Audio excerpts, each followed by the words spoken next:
So when you're thinking about tying down an airplane, really the first thing you should do is analyze what's already in the ground on the ramp and figure out if that's going to be secure enough for you to use as a tie down. You see a lot of different knots. Sometimes you see hardly any knots at all. Now I would have tied a figure 8 right here, although this one will do. It looks like it's like 2 overhand knots right here, which is okay, but I would have done a figure 8, which is more of a common knot for climbers. But we're secure here. Let's go ahead and take this rope. I'm going to start from my right and go over to my left and go ahead and give a nice pull here, but not too tight. Just give a nice little tug pull here.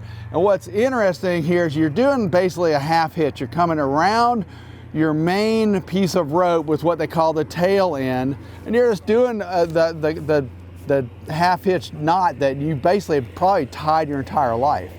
The difference here when you're doing this on an airplane tie down is that you want to come around the rope again.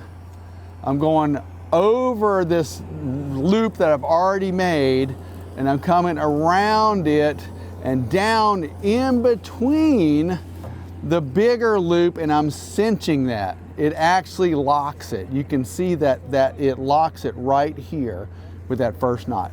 But we're not done. This is where a lot of people fall down. Let's try it one more time here to secure it. So we're going over the main part of the rope here with the tail end. We're making our little half loop there, nice loop. And so then we're coming around again, and then we can just, to make things nice and neat, this is not a knot that's holding anything, just keeping the tail end from flopping into the airplane. So we just want something that's kind of, you know, tidy-ish.